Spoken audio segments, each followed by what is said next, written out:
Berawal saat tahun 94, Miso sibuk mempersiapkan segala hal untuk toko roti milik kakaknya, yaitu Enja.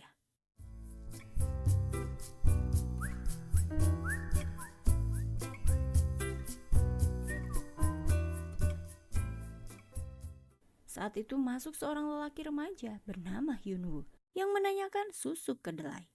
Namun, Miso mengutarakan bahwa toko rotinya belum buka. Segalanya masih dipersiapkan. Miso pun menyarankan agar Hyunwoo pergi ke toko kelontong di seberang jalan. Hyunwoo pun pergi begitu saja. Malam harinya, Hyunwoo datang kembali ke toko roti milik Enja. Dia sibuk membantu karena ingin bekerja paruh waktu di toko milik Enja itu. Enja yang mengetahui Hyunwoo baru bebas dari penjara, namun melihatnya sigap membantu, membuatnya memberikan keputusan bahwa dia mempekerjakan Hyunwoo di tokonya. Enja pun lalu mengerenkan visual Hyunwoo untuk menarik para pembeli toko roti miliknya. Benar saja para gadis remaja membludak dan mencoba mendekati Hyunwoo. Hal itu membuat cemburu Miso.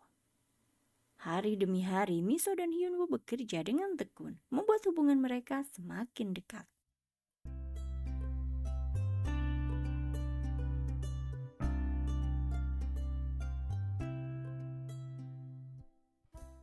Suatu ketika, teman Hyunwoo menghampiri Hyunwoo, menanyakan mengapa Hyunwoo bekerja di toko roti ini.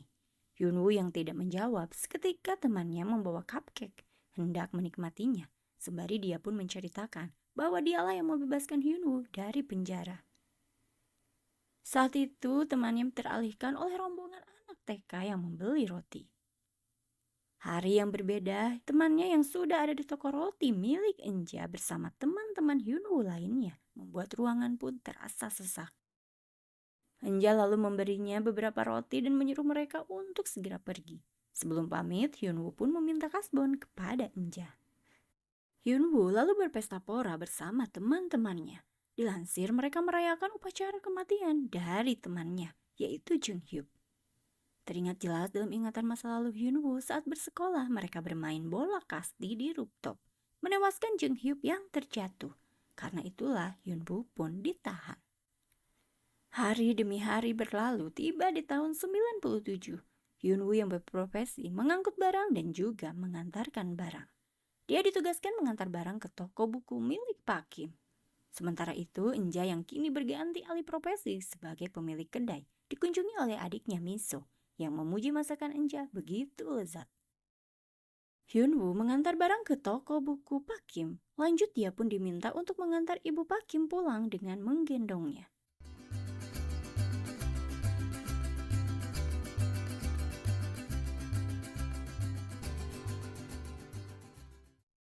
Berhenti di toko roti yang dulu milik Enja, dia melihat Miso yang disapanya. Meminta Miso untuk menunggunya sebentar, karena ia harus mengantar ibu Pak Kim terlebih dahulu.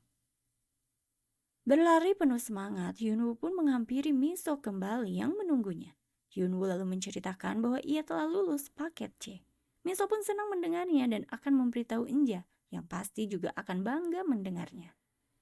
Miso lalu mengajak Hyunwoo esok hari untuk pergi bersama ke kedai milik Enja. Namun Hyunwoo berujar bahwa ia tidak bisa karena akan mengikuti wamil, tepatnya adalah esok hari. Hyunwoo pun mengantarkan Miso pulang ke kediamannya, namun mereka pun berpisah. Tapi tiba-tiba Miso mengecek kembali keberadaan dari Hyunwoo dan memanggilnya. Hyunwoo yang mendengar suara Miso bergegas kembali menghampiri Miso. Hyunwoo lalu disuruh Miso untuk menunggu sebentar di luar. Bergegas Miso beberes dadakan.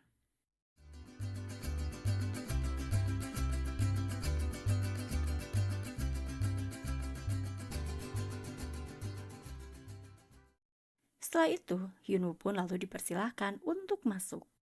Miso menyediakan baju ganti untuk dipakai oleh Hyunwoo. Hyunwoo pun mengganti pakaiannya dan membuat Miso tertawa karena menurutnya terlihat lucu melihat Hyunwoo memakai baju milik Enja. Hyunwoo lalu tidur di atas ranjang sementara Miso tidur di kasur lantai. Pagi harinya mereka pun berpisah. Mulai merasakan perasaan yang sama, mereka berjanji akan bertemu kembali. Miso lalu memberikan kertas berisi email untuk Hyunwoo pakai. Diminta olehnya agar Hyunwoo memeriksa kotak masuk dari email itu, karena dia akan menghubunginya lewat email. Hyunwoo lalu berterima kasih sembari dia memeluk serta mengecup Miso. Sampai di dalam bis, Hyunwoo pun memeriksa kertas dari Miso dan dia terheran-heran karena tidak ada password email yang tertulis. Di tempat kerjanya, Miso menyadari bahwa dia lupa mencatat password dari email yang diberikan untuk Hyunwoo. Tiba di tahun 2000, Miso terkaget-kaget karena Hyunwoo mengirimkan email kepadanya. Isi email itu bercerita bahwa Hyunwoo selama cuti wamil mengunjungi apartemen Miso. Bahkan selepas selesai wamil mencoba mengunjungi apartemen Miso kembali. Namun kenyataan yang pahit harus didapatnya, karena Miso telah pindah tempat tinggal. Hyunwoo lalu mencari tahu kode kunci apartemen Miso kala itu ke agen apartemen sampai pada akhirnya dia bisa membuka email yang diberikan Miso dengan password kunci apartemen Miso. Hyunwoo lalu meminta nomor telepon Miso dan mengajaknya untuk bertemu. Mereka lalu bertutur sapa via telepon saat jam istirahat bekerja, membuat keduanya terhanyut dan sangat bahagia, juga berjanji akan saling menghubungi kembali saat petang nanti. Miso mencoba menghubungi Hyunwoo namun nomornya tidak aktif. Hal itu membuat Miso amat kecewa. Terang saja gawai dari Hyunwoo terjatuh di tempat kerjanya. Dan Hyunwoo berada di kantor polisi. Dia ditangkap karena berkelahi dengan member keanggotaan yang dituduh menggelapkan uang keanggotaan. Namun Hyunwoo dibebaskan karena kurangnya bukti. Dia lalu mencoba untuk mengirim email kepada Miso. Dia meminta maaf karena telah melewatkan perbincangan di telepon. Dengan berbagai pertimbangan, Hyunwoo pun tidak jadi mengirimkan email itu. Karena Miso mengirimkan email kepadanya, berisi kekecewaannya yang terlalu berharap banyak kepada Hyunwoo. Miso pun mencurahkan keinginannya agar Hyunwoo menghubunginya saat terjadi hal baik saja. Hari pun berlalu, Miso yang mendapatkan pekerjaan baru. Saat pulang kerja, bosnya menunjukkan pencapaiannya karena buku terbitannya mencapai posisi bestseller ke-6. Merasa bangga, Miso pun antusias mendengarnya. Pagi hari dengan penuh semangat bekerja, tiba-tiba Miso tercengang karena dia melihat Hyunwoo di depannya. Malam harinya masih di kantor Miso dan Hyunwoo mengobrol berdua satu sama lain terlihat canggung. Hyunwoo yang bekerja di kantor baru menempati kantor dengan menyewa tempat tepat di atas kantor Miso. Hyunwoo pun lalu mengajak Miso ke apartemennya. Saat sampai betapa terkejutnya Miso karena Hyunwoo tinggal di bekas apartemennya. Esok hari Miso pun cuti 3 hari yang baru diketahui oleh bosnya. Selama cuti Miso berdua bersama Hyunwoo melepas kangen memadu kasih yang sempat tertunda.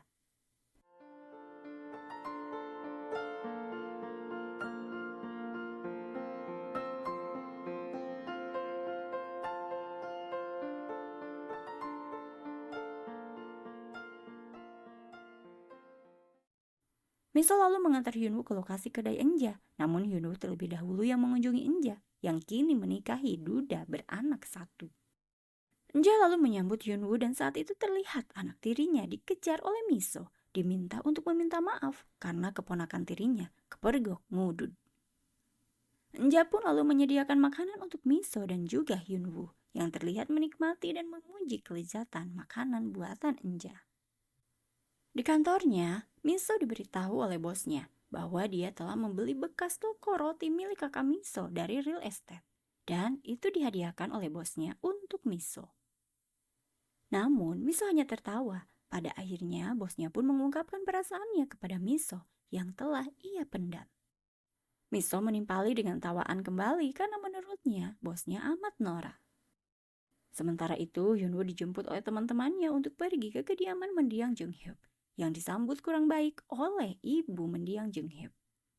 Karena ibu Junghyuk masih tidak ridho, Hyunwoo bisa berkeliaran mendapatkan pekerjaan bagus, sementara anaknya sudah tidak ada di dunia ini.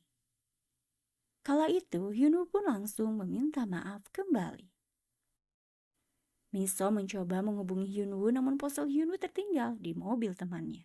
Temannya lalu memberikan ponsel Hyunwoo kepada Miso. Berada di apartemen Hyunwoo, Miso pun menyimpan ponsel milik Hyunwoo. Hyunwoo yang tidak menyadari kehilangan ponsel, dia pun woles mengambil ponselnya. Miso menanyakan kegiatan Hyunwoo hari ini. Namun Hyunwoo berbohong, mengatakan bahwa ia pergi ke rumah neneknya bertemu bibinya. Di kantornya, atasan Hyunwoo mengatakan bahwa harus bebenah karena tempat ini harus dikosongkan. karena ketidakmampuan menyewa tempat membuat kantornya harus pindah ke tempat lebih kecil. Bos Miso lalu menghampiri mereka yang mengajak kesiapan untuk mengosongkan ruangan miliknya, dan dia melihat ke atap ada foto Miso yang terpampang. Diantar oleh teman Hyunwoo, Miso pun menjenguk ibu mendiang Jung Hyuk.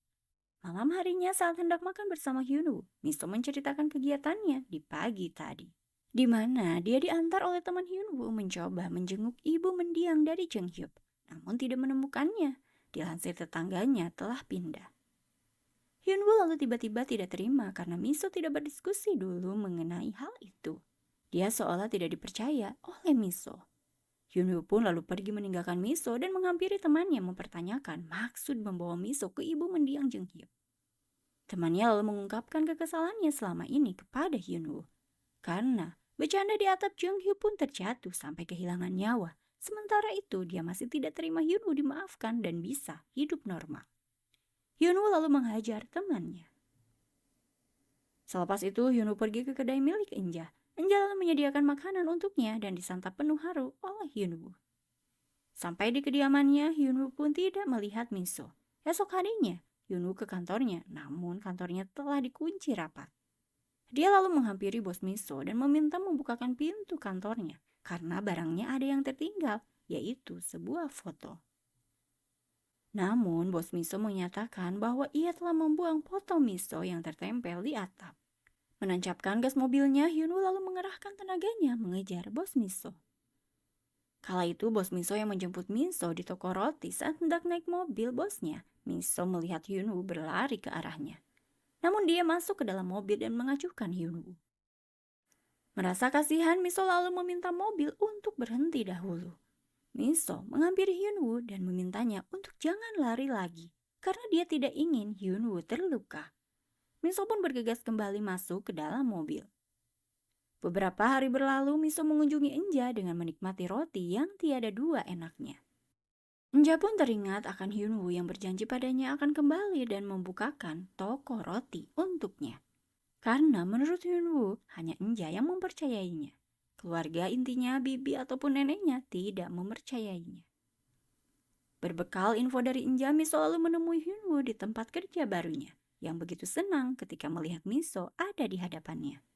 Dan pertemuan tersebut menjadi akhir dari drama Tune In For Love. Menjalin hubungan asmara dengan seseorang harus menerima segala konsekuensi yang ada. Dan berbagai perbedaan juga seringkalinya mengalami konflik yang tak terselesaikan. Biasanya sejumlah orang memilih untuk berpisah dengan pasangannya. Kunci dari suksesnya suatu hubungan dengan komunikasi yang baik, mulai untuk lebih terbuka kepada pasangan dan temukan solusi terbaik ketika menemukan titik permasalahan.